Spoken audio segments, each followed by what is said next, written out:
Hey y'all, how's it going? Hope everyone's doing super awesome today. Welcome to Zahatka. My name is Valentina, and today I'll be showing you a tutorial for some scrunchies of different sizes. So if you want to see how to make these and how to size them to whatever you like, hit that thumbs up button, subscribe if you'd like, and let's go! So to start off, I get my favorite fabric, this Cinderella blue silky, so pretty. And I start off by cutting a few different lines. And I do 5-inch width, two of the 5-inch width, and then a 4-inch, a 3-inch. And then I cut my elastic. And I do a few different sizes of elastic too, so you can see how it affects it.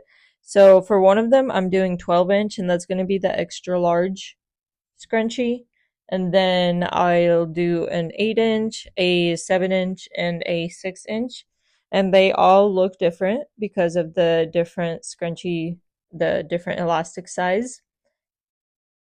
Now I'm going to show you my favorite method of sewing a scrunchie. First, you start off by taking the two ends and putting them together pretty side to pretty side and sewing across those ends so you make a loop.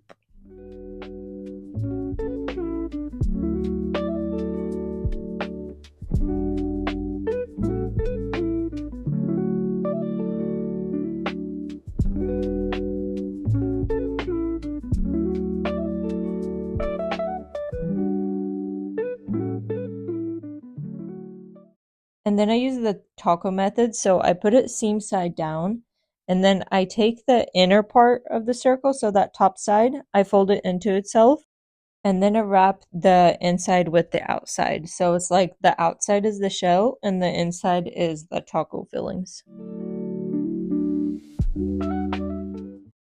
And then to sew it together, you just sew the shell of the taco together just like I'm doing it in the video. Sometimes it's easier to watch how to do it than to actually explain how to do it. But you just gotta make sure you don't get any of the inside fabric, so the taco fillings, and you don't get them in between the shell of the taco. And as you're sewing, you're pulling out those taco fillings or that inside fabric, and you're just sewing the shell together. And at the end, you just leave a little gap so you can turn it right side out.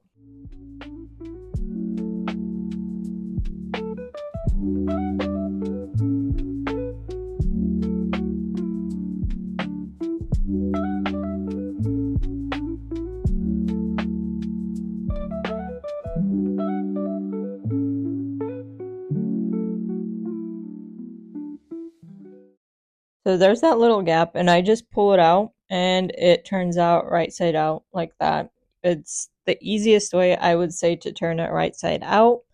And then you get your elastic and get a safety pin, put the safety pin on one side of the elastic, and then just move it and get the fabric and scrunch it up to make sure the safety pin goes from one end to the other end, and don't lose the elastic. But if you hold on to it, it'll, you won't lose it, and you just get that safety pin back out of the hole.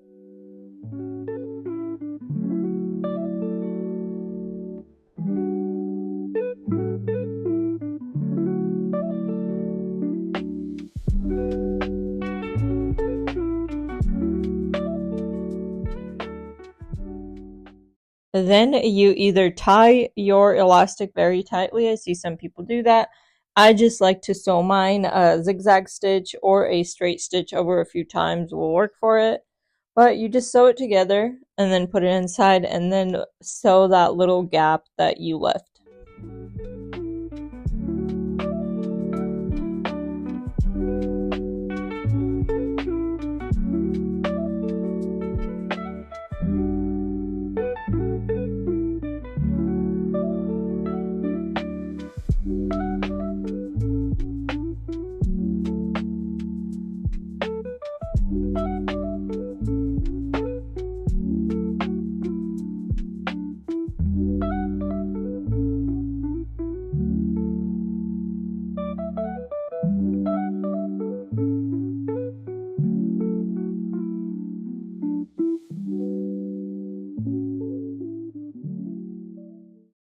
And that is how you sew a scrunchie. And this one looks big because it's an extra large one for super fluffy hair.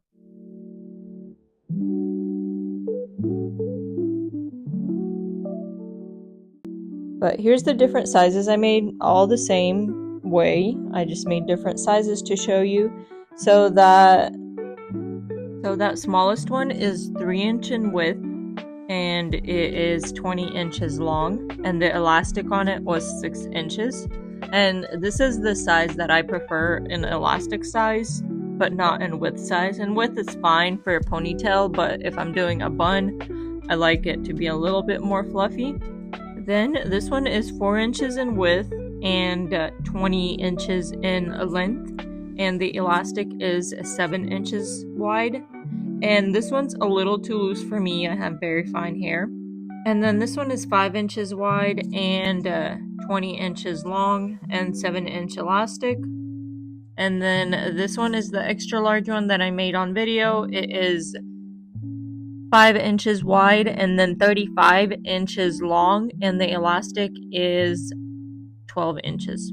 And I did want to just, before I finish this video off, say a big thank you for taking the time to watch. I do hope this tutorial was super helpful for you, and you can see the difference of how to make a different size scrunchie. If it was, if you could consider liking, subscribing, sharing, and all that good stuff. And see you again next time. Bye!